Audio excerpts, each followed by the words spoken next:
Olá, pessoal. Aqui é a professora Michele. Na nossa aula de hoje, nós vamos aprender a respeito do ciclo celular, ou seja, o momento em que uma célula se prepara para se dividir. Antes da gente entrar na parte de ciclo celular, vamos relembrar um pouco a respeito da constituição do núcleo celular. Então, como nós vimos, o núcleo é a sede da informação genética.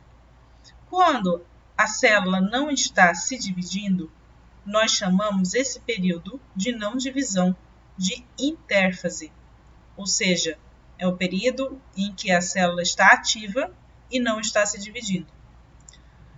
Dentro desse período interfásico, nós conseguimos visualizar o núcleo contendo uma membrana nuclear, ou seja, a carioteca, um líquido que permeia esse núcleo, chamado cariolinfa, nucleolos, e a cromatina, que é o material genético que pode estar na forma condensada inativa, que é chamado de heterocromatina, ou na forma descondensada e ativa, que é denominada de eucromatina. Os cromossomos são os constituintes da cromatina, ou seja, cada filamento da cromatina que encontramos dentro do núcleo constitui um cromossomo. Então, um cromossomo, quando ele está na forma filamentosa, é chamado de cromatina, e quando ele está na forma condensada, ele é chamado de cromossomo. Quando a célula precisa se dividir, ela passa da fase de intérfase e entra propriamente na fase de divisão. Antes deste processo, a célula precisa duplicar o seu material genético a fim de distribuir a sua carga genética para ambas as células que vão ser resultado dessa divisão. Então, o material genético, no caso o DNA, passa pela replicação, ou seja, duplicação, né, do seu código genético, derivando aí, fazendo com que nós tenhamos dois filamentos de DNA exatamente iguais. Então, um único cromossomo, ou seja, um único filamento cromossômico, se divide, originando um cromossomo contendo dois braços, né, ou dois filamentos de DNA. Cada uma desses braços são chamados de cromátides. Tá? Então, aqui nós temos um cromossomo com um filamento único. Quando replicado, ou seja, depois da duplicação, esse cromossomo passa a ter dois braços exatamente iguais, que são chamados de cromátides, ou braços totalmente idênticos. Né? Então, aqui, fazendo uma ilustração, antes da duplicação, nós vamos ter cromossomos com apenas um filamento. Depois da duplicação, nós vamos ter cromossomo com dois filamentos exatamente iguais. Cada um desses braços é chamado de cromátides. Dentro da cromatina, nós vamos encontrar os cromossomos na sua forma condensada e descondensada, e cada cromossomo vai ter um parzinho, tá? Que são chamados de cromossomos homólogos. Então, os cromossomos, eles não são constituídos apenas por um único exemplar. Então, nós vamos ter exemplares de cromossomos em pares. Na espécie humana, nós vamos ter 23 pares de cromossomos. Tá? Esses pares são chamados de cromossomos homólogos. A estrutura de um cromossomo pode variar, dependendo do seu tipo, e basicamente é constituída pelas cromátides, né, irmãs, o braço cromossômico, e em alguns tipos cromossômicos nós vamos encontrar regiões como, por exemplo, o telômero, que vai regular a quantidade de vezes que um cromossomo pode se duplicar, né? Em alguns também nós vamos encontrar certas regiões mais comprimidas que são chamadas de constrições. No caso, todos os cromossomos, quando duplicados, vão ser ligados através de uma região chamada de região centrômero ou constrição primária, e em alguns tipos de cromossomos, nós vamos ter também constrições secundárias. Nós podemos ter 4 tipos de cromossomos: o metacêntrico, o submetacêntrico, o acrocêntrico e o telocêntrico. Os cromossomos metacêntricos são aqueles em que a constrição primária ou centrômero ele está localizado exatamente no meio desse cromossomo, fazendo com que o seu corpo seja dividido em 2 partes exatamente iguais. O cromossomo submetacêntrico são aqueles cromossomos que vão possuir o centrômero logo um pouco acima da sua porção terminal, ou seja, fazendo com que a parte superior seja levemente diferente da parte inferior. Os acrocêntricos vão possuir um centrômero subterminal e com uma constrição secundária, fazendo com que tenha regiões satélites na sua parte superior. E os telocêntricos são aqueles centrômeros que se localizam na porção terminal do cromossomo, fazendo com que, aparentemente, ele tenha apenas 2 braços. Na espécie humana, assim como na maioria dos seres vivos, nós vamos possuir 2 tipos de células. As células diploides, na qual nós vamos ter 2 lotes de cromossomos, ou seja, essas células vão possuir dois pares, né, de cromossomos, ou seja, um lote de pares de cromossomos homólogos, ou seja, cromossomos que vão ser semelhantes entre si, eles não são iguais, tá? Eles carregam os mesmos genes e eles são iguais em tamanho, forma e posição do centrômero. Então, quando a célula possui 2 lotes de cromossomos, ou seja, constituídos de pares de cromossomos, essas células são chamadas de diploides. Já as células haploides vão possuir apenas um lote de cromossomo, ou seja, um dos pares dos cromossomos homólogos. No caso, as células diploides são aquelas que vão possuir, então, 2 lotes, né, de cromossomos. E ele é representado na forma 2N. O N sendo a quantidade de cromossomos e o 2 indicando a duplicidade desse número de cromossomos, tá? Na espécie humana, as células diploides elas são encontradas em todas as células corporais, como as células da pele, as células que constituem os nossos órgãos internos, as células cerebrais, entre outros. Já as células haploides elas vão constituir todas as células sexuais e vão possuir apenas metade do lote de cromossomos. Tá? Nesse caso, elas são chamadas haploides e são representados pela letra N. O cariótipo é o conjunto de cromossomos encontrados no núcleo de células somáticas. Então, quando a gente faz o cariótipo, por exemplo, da espécie humana, conseguimos separar todos os componentes dos 2 lotes, tá?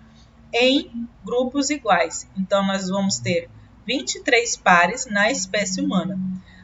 Do número 1 ao número 22, nós vamos ter os cromossomos que são relacionados com as características comuns, né, do organismo, e o par 23 é considerado o par que define a característica sexual da espécie humana, que é, no caso, no homem, o XY ou na mulher, fêmea, XX.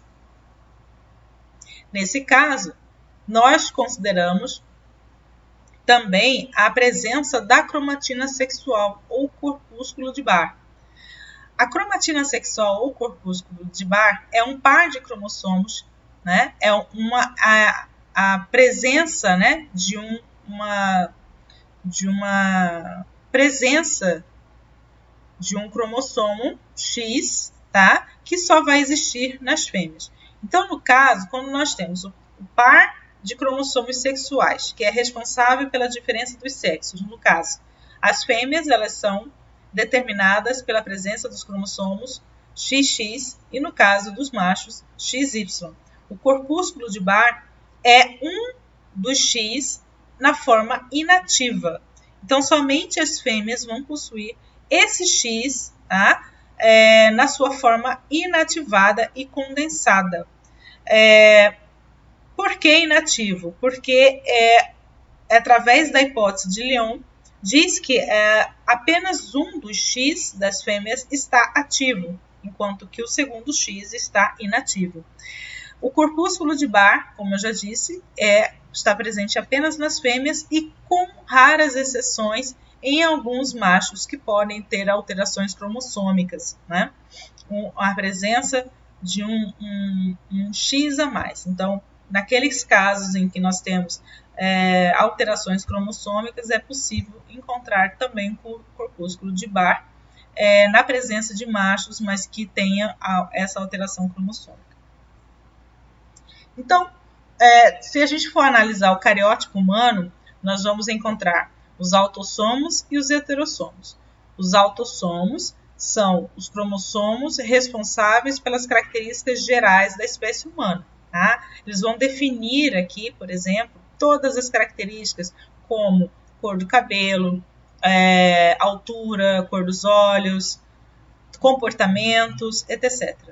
Já os cromossomos sexuais, ou heterossomos, são os cromossomos que vão definir as características ligadas ao sexo masculino e feminino. No caso, a espécie humana vai possuir 23 pares de cromossomos. O cão, por exemplo, vai possuir 39 pares de cromossomos. O gato, 19. A mosca da fruta, Drosophila, vai possuir 4 pares de cromossomos e são um dos cromossomos maiores, né, da natureza e que são bem visíveis, que são bem fáceis de estudar. E os organismos que vão possuir os maiores números de pares de cromossomos é a borboleta Atlas azul, com 226 pares, e o muntjac indiano mamífero, com 3 pares de cromossomos. Tá? Esse sendo a espécie com menor número de cromossomos e a borboleta com maior número de cromossomos. Então, o ciclo celular é basicamente o período em que a célula passa, né? Tem o período da intérfase em que ela está ativa e após o encerramento do período da intérfase, ela se prepara para se dividir. Então, esse período em que a célula permanece ativa e o período em que ela se divide é chamado de ciclo celular. Então, periodicamente, as células estão se preparando, né? Elas têm um período em que elas encerram a atividade e se preparam para se dividir. Isso faz com que uma célula possa dar origem a outra célula. Tá? Muitas espécies, inclusive, utilizam a habilidade, né, a capacidade de entrar em divisão para poder se reproduzir. Então, a reprodução ela pode acontecer, por exemplo, em bactérias, né, no caso, através da mitose, né? Mas na maioria das espécies sexuadas, a reprodução ela só acontece após a formação dos gametas, né, dos gametas sexuais, que são derivadas da meiose. Mesmo no indivíduo adulto, quando não há mais crescimento, as células também continuam se dividindo para substituir as que morrem. E alguns fatores controlam esse processo da divisão, como, por exemplo, as ciclinas. Então, durante o processo do ciclo celular, podemos dividir esses ciclos em etapas. O período antes do processo da divisão, da mitose propriamente dita, nós temos a intérfase, que é compreendida em 3 fases distintas. A fase G1, a fase S e a fase G2. A fase G1 é a fase em que a célula está em crescimento, né, acumulando ciclinas, que são fatores de controle do processo do ciclo celular. Após a célula sair desse processo de ativação, né, e de crescimento, ocorre um ponto de checagem antes de entrar no processo de síntese celular, né, de síntese de DNA. Então, aqui nesse primeiro ponto de checagem, a célula ela vai verificar se ela está suficientemente preparada, ou seja, está no tamanho adequado e está em um ambiente favorável para poder iniciar o seu processo de síntese de DNA. Após esse ponto de checagem, a célula inicia o seu processo de duplicação do seu material genético. Ao terminar o processo de duplicação, ela passa para a fase G2, que é o aumento de ciclinas mitóticas, tá? E após esse processo, antes de entrar na fase de divisão, há um segundo ponto de checagem em que a célula verifica se todo o DNA foi duplicado, se o ambiente está favorável e se ela está num tamanho adequado para poder fazer a sua divisão. Após o processo de mitose, ocorre o último ponto de checagem, né, o ponto de controle, que é o alinhamento dos cromossomos ocorreu de forma correta? Basicamente, a diferença entre mitose e meiose está no resultado das divisões. A mitose, ela sempre vai dar origem a duas células exatamente iguais após a divisão. Tanto pode ser uma célula diploide ou uma célula haploide, ou seja, uma célula contendo 2 lotes de cromossomos ou uma célula contendo apenas um lote de cromossomo. Independentemente do seu número de cromossomos, ambas as células filhas são exatamente iguais à célula mãe. Já na meiose, ela só ocorre com células diploides e após a divisão, essa célula diploide irá dar origem a 4 células haploides totalmente diferentes uma da outra e também diferentes da célula mãe. Vamos começar com a mitose. O que é a mitose? A mitose é a divisão na qual uma célula mãe dá origem a 2 células filhas genética e cromossomicamente idênticas a ela. A mitose ela está presente em todos os tipos celulares, exceto nas células musculares e nervosas, que não têm a capacidade de se duplicar, né? Elas não têm a capacidade de se reproduzir. Então, uma vez mortas, essas células são perdidas. Tá? Nos organismos pluricelulares, a mitose ela está relacionada, por exemplo, com o desenvolvimento embrionário. Né? Então, por exemplo, o crescimento de embriões é resultante de um processo de mitose.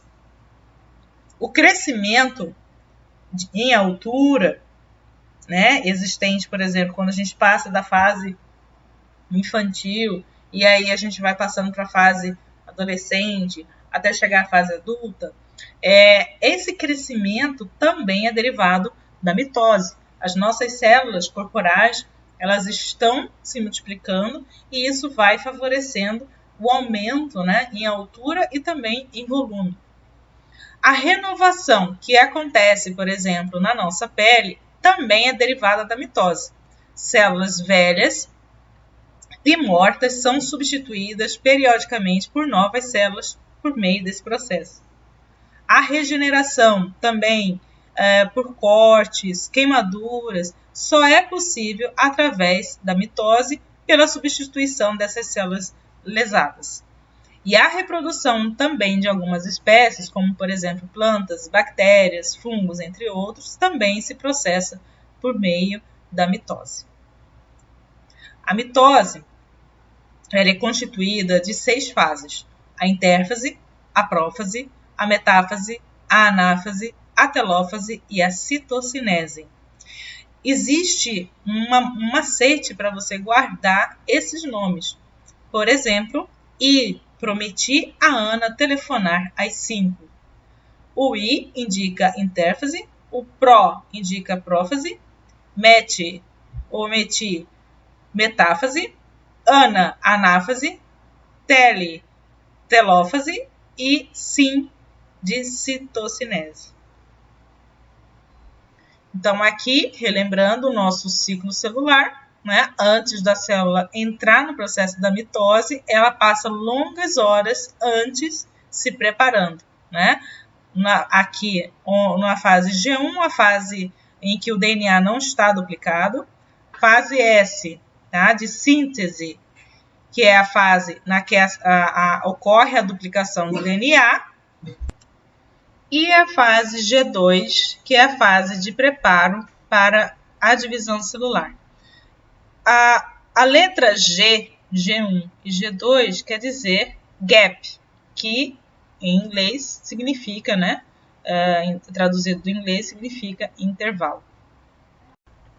Então, considerando as fases do ciclo celular, se pudéssemos quantificar a quantidade de DNA presente durante as fases antes do início da mitose, nós teríamos a seguinte distribuição. Na fase G1, nós teríamos uma quantidade X, né, de DNA, ou seja, um cromossomo com apenas um único filamento. A fase S, nós temos a duplicação desse cromossomo, ou seja, o cromossomo ele tem a sua molécula, né, de DNA duplicada. Na fase de G2 nós já temos esse cromossomo duplicado com as suas cromátides irmãs, né? E durante a mitose, que é uma fase extremamente rápida e curta, nós temos a distribuição, né, a separação dessas cromátides irmãs para cada uma das células filhas. E aí cada uma dessas células passa um tempo na fase G1 até iniciar novamente um outro processo de divisão celular. Então, a fase maior do ciclo é a fase G1. A fase S, que é a fase de síntese, também é bem grande, mas a fase G2 e a fase da mitose, que é a divisão propriamente dita, é bem rápida. Então, se a gente for ilustrar aqui, relembrando, né, a replicação ou também duplicação do DNA, né, o filamento do DNA ele é aberto e é produzido, cada um dos filamentos é utilizado de molde para a fabricação de uma fita complementar. Então, no final, nós teremos duas moléculas idênticas. Cada uma dessas moléculas irá constituir o braço das cromátides irmãs, ou seja, a mesma sequência de DNA que existe em um braço vai existir no outro. Então, se pudéssemos acompanhar também a morfologia, né, como que o cromossomo, né, o filamento de DNA se comporta durante todo o processo, ele estaria descondensado na fase G1, né, passando pelo processo de duplicação na fase S. Na fase G2 começa a se condensar, estando quase condensado no início da mitose, que é a fase da prófase, e totalmente condensado na metáfase. Ao final da metáfase e início da prófase, nós temos a separação das cromátides irmãs e que cada cromátide vai para uma célula filha e essas acabam se descondensando e reiniciando o ciclo. No geral, a mitose com a citocinese, né, que é a divisão da célula mãe em duas células filhas, elas duram cerca de 1 hora. A fase G1, juntamente com a fase S e a fase G2, são quase um dia de existência da célula. E a fase da mitose, que é a fase da divisão, demora 30 minutos, então é muito rápido. Tá? Vamos começar agora com a prófase. A prófase é o processo, o início da mitose, né, que é o processo da divisão celular. Então, nessa fase, nós vamos ter o quê? Nós vamos ter a condensação dos cromossomos, então aqueles filamentos que nós víamos como uma forma granulada na cromatina passam a ser vistos como filamentos cada vez mais grossos, como se fosse uma linha sendo enrolada numa cartilha, né? Além disso, nós temos o desaparecimento do nucleolo, ele deixa de estar visível, né? E também a carioteca, que é a membrana nuclear, se desfaz. Então, ela vai desaparecendo para que haja espaço para que os cromossomos possam se organizar, assim, facilitando o processo mitótico. Além disso, nós temos a duplicação de uma organela que é fundamental na divisão, que é o centríolo. O centríolo ele se duplica e ocorre também a formação do fuso mitótico. Esse fuso é composto por microtúbulos e cada um desses microtúbulos de actina vão se ligar ao centrômero de cada um dos cromossomos existentes e são esses microtúbulos que vão puxar ao final, né, na anáfase, vai fazer o deslocamento das cromátides para cada uma das células filhas. Então, aqui fazendo uma representação da prófase. Então, a célula entrando em prófase tem o condensamento dos cromossomos, né? E esses pontilhados representando a carioteca, ou seja, a membrana nuclear se desfazendo e a duplicação dos centríolos. A fase da metáfase ocorre quando os cromossomos estão intensamente condensados, de forma que é possível distinguir os centrômeros. Então, aqui nós já começamos a ver as cromátides irmãs perfeitamente alinhadas, né, e unidas pelo centrômero. Cada cromátide vai possuir o seu próprio cinetócoro. O cinetócoro é uma região proteica no centrômero, na qual estará ligada ao fuso. Ou seja, é nessa região do cinetócoro que cada uma desses microtúbulos irão se ligar a cada uma das cromátides irmãs. Os microtúbulos, nesse momento, ligados às cromátides, levam os cromossomos para a região mediana, ou seja, todos os cromossomos ficam alinhados, né, de forma vertical na célula, se preparando para ter a separação das cromátides irmãs de cada um dos cromossomos. Então, nesse ponto aqui, ocorre o alinhamento dos cromossomos na porção mediana da célula. Também, nesse momento, ocorre uma checagem para verificar se o ciclo celular está ocorrendo de forma satisfatória. Aqui observamos também que os centríolos, cada um estão deslocados para lados opostos, então nós vamos ter um centríolo do lado oposto, né? E os microtúbulos partindo de cada um dos centríolos. Então, aqui havendo a representação, né? Então, cada um dos microtúbulos vão se ligando aos cinetócoros existentes no centrômero dos cromossomos, né? E os cromossomos perfeitamente alinhados no meio da célula. Após esse processo, ocorre a anáfase.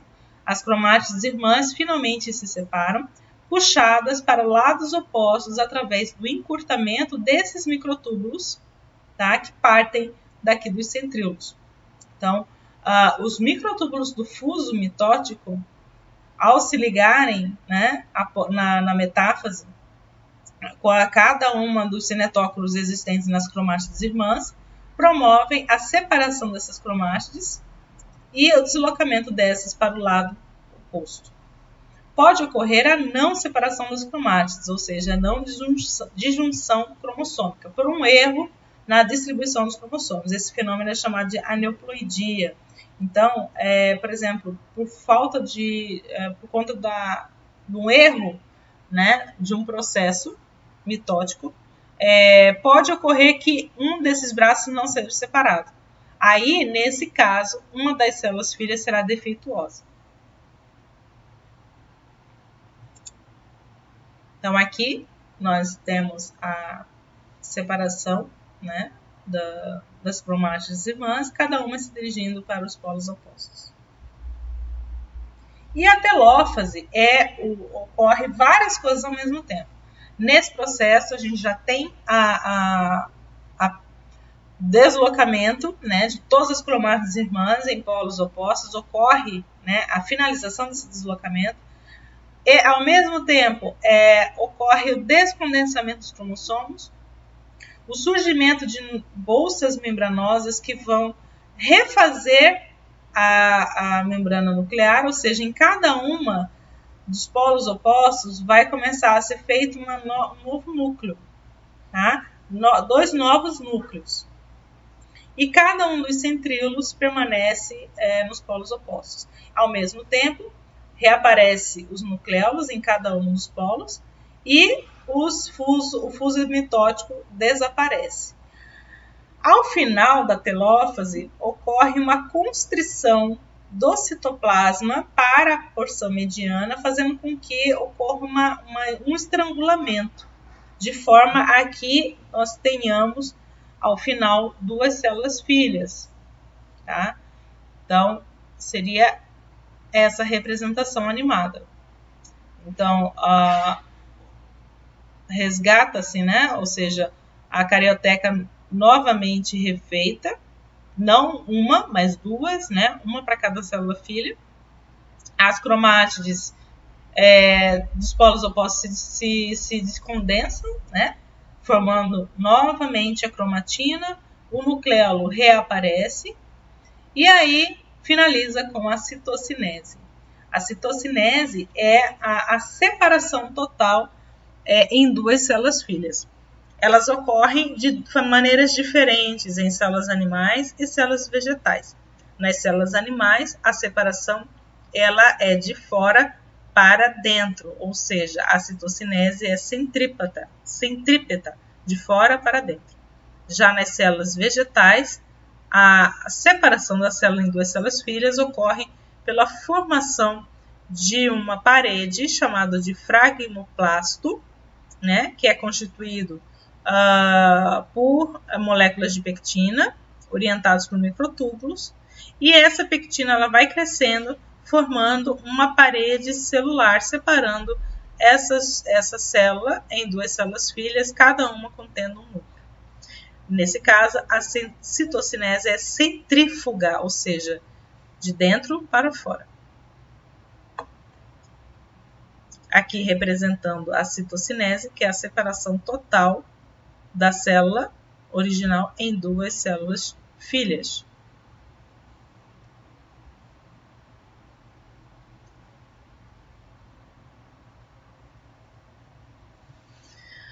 Aqui nós temos a visualização da citocinese através do microscópio eletrônico. Então é como se fosse um estrangulamento da célula, né? E a membrana plasmática ela sofre uma constrição, né? Até que essa célula seja dividida. Então a mitose completa, relembrando, ela é formada pela prófase, na qual nós temos o desaparecimento da carioteca, né, e o condensamento dos cromossomos. A metáfase, na qual nós temos o deslocamento desses cromossomos na porção mediana da célula, a formação dos microtúbulos. A anáfase é a separação das cromátides que se deslocam para polos opostos através do fuso mitótico. A telófase, né, desaparecimento do fuso mitótico, formação dos núcleos, né, da carioteca em cada uma das células, e a citocinese, que é a divisão final da célula.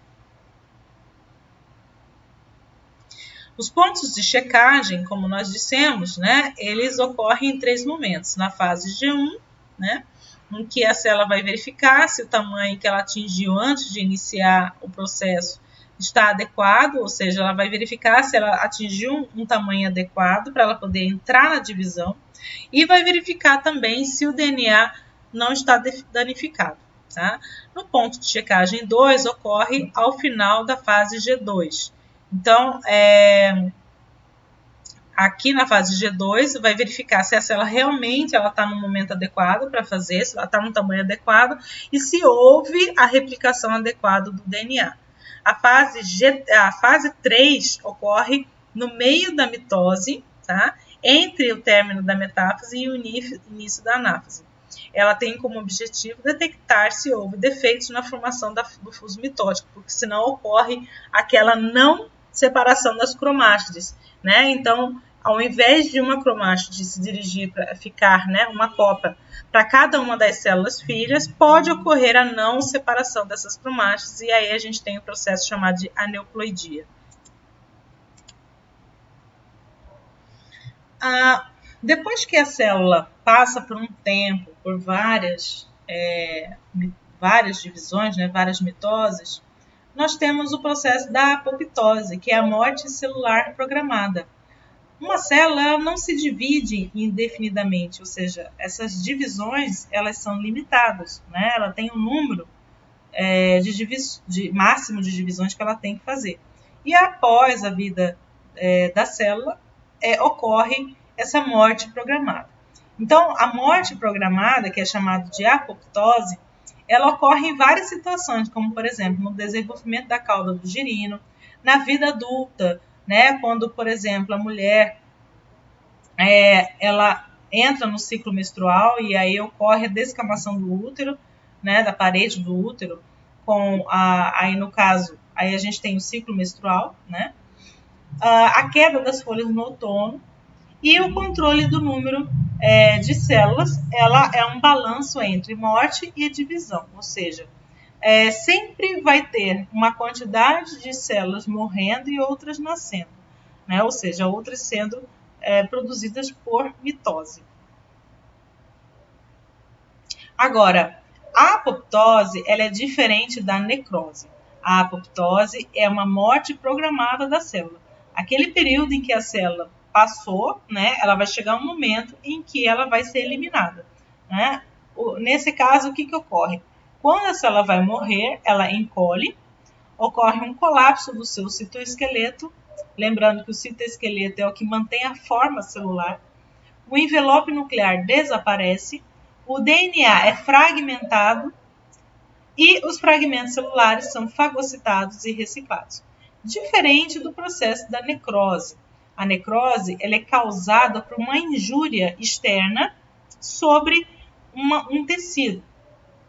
E essa injúria, ou seja, esse dano, ele afeta a vizinhança, ou seja, as células vizinhas, e provoca uma resposta inflamatória intensa. Um exemplo disso são as queimaduras por fogo e por frio. Então, aqui uma representação do que ocorre, né, com a célula durante a necrose e durante a apoptose. Na necrose, a célula incha, tá? E esse inchaço é irreversível, até ela estourar e se desintegrar, causando a morte generalizada do tecido. Já a apoptose, essa célula encolhe de tamanho, se fragmenta e esses fragmentos são fagocitados por outras células.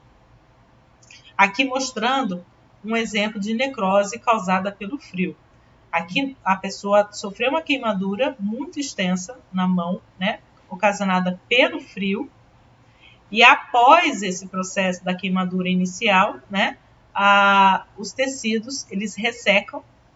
E aí, esse tecido, quando entra nesse processo de ressecamento, ele já está morto, tá? E aí ocorre o desprendimento da pele. E o que tem a ver o câncer com a mitose? Basicamente, o câncer é um tipo de mitose em que ocorreu algum defeito, tá, no seu processo de checagem. Então, o câncer é uma reprodução celular descontrolada, né? Células normais que formavam órgãos e tecidos, que se replicavam, né, que se dividiam normalmente, acabam sofrendo algum tipo de mutação, e essa mutação vai atingir a capacidade da célula em programar e controlar a sua divisão. Então, quando a célula perde essa capacidade de controlar a divisão, ela pode fazer com que essa célula, né, ao perder a capacidade de reprodução, se reproduza indefinidamente, ou seja, de forma descontrolada. E essa reprodução de forma descontrolada acaba desestabilizando o tecido e provocando um crescimento exagerado desse tecido, tá? Então, essas células que crescem desordenadamente podem, inclusive, migrar para outros órgãos, que é o caso quando a gente fala que o câncer entrou em metástase. Além disso, outra questão é que, como eu disse, as divisões celulares por mitose, elas não são indefinidas, ou seja, uma célula ela não entra em inúmeras divisões, ela tem uma quantidade limite de divisões. E quem define essa quantidade limite são os telômeros, que são regiões especiais dos cromossomos que vão definir a quantidade que uma célula pode se dividir. Tá? São os telômeros, por exemplo, que mantêm a estabilidade dos genes após geração. Tá? Eles agem como contadores da divisão celular, protegendo o organismo contra divisões fora de controle, como, por exemplo, como acontece no câncer. Ao longo da vida, a cada divisão que a célula passa, esses telômeros, que são esses contadores, vão diminuindo, né? E, portanto, quanto menores os telômeros, mais velho a célula é. Tá? Então, os telômeros eles são fundamentais no controle da divisão celular e vão sendo encurtados ao longo da vida até perderem a sua funcionalidade. E esse processo é resultado do envelhecimento, pois células com telômeros curtos acabam morrendo ou ficam mais vulneráveis a instabilidades genéticas. Então, a cada vez que um cromossomo vai passando pelo processo de divisão, né, de replicação, pelo processo da mitose, essas regiões, né, do telômero, elas vão encurtando. Então, cada vez que ela vai se dividindo, né, elas vão perdendo essa ponta do telômero. Tá? E como é feita a clonagem? A clonagem, né, que iniciou lá com a revolução causada pela clonagem da ovelha Dolly, é simplesmente um processo na qual você tem a retirada de uma célula, tá, animal ou pode ser vegetal também, e aí eles passam por um tratamento que ativa os seus genes. Depois dessa ativação, o núcleo é retirado, tá, e injetado no óvulo de um outro animal que também teve o núcleo retirado. Então, eu pego o núcleo de um animal ou de um vegetal. Esse núcleo é o núcleo de uma célula já ativa. Aí eu pego um óvulo de desse mesmo organismo, ou seja, da mesma espécie, retiro o núcleo e injeto o núcleo que eu quero clonar nesse óvulo, sem o núcleo, tá? Esse óvulo melhorado, vamos dizer assim, passa por um processo de impulsos elétricos, estimulando o DNA, e esse DNA entra num processo de multiplicação, tá? Um processo mitótico, e aí ele vai se multiplicando, né, formando um embriãozinho. E aí, a partir disso aqui, ele tem um novo indivíduo. Porém, qual é o problema da clonagem? A clonagem ela é feita de uma célula já velha, ou seja, ele vai pegar um tecido qualquer, uma célula de um tecido qualquer do animal, que já está envelhecido, né, já tem idade, e aí ele só vai utilizar o núcleo dessa célula e injetar no óvulo. Então, um caso que aconteceu com a ovelha Dolly foi bem emblemático, porque apesar de ela ser um clone, né, ter passado pela fase juvenil, esse animal, quando na infância, começou a apresentar sintomas de um animal que já era velho, né, com problemas ósseos, com problemas cardíacos. Então, a clonagem, nesse ponto, foi revolucionária. Porém, também trouxe certos questionamentos, né, de você fazer o uso de células, né, corporais e injetar isso em óvulos para tentar clonar um indivíduo, né, e no sentido de manter, por exemplo, a característica de um animal ou de um vegetal desejado. Porém, nós temos também situações, né, adversas que fazem com que a qualidade de vida desse animal, dessa planta, seja bem curta, né, pelo próprio processo, né, pela própria tecnologia envolvida. E é isso, pessoal.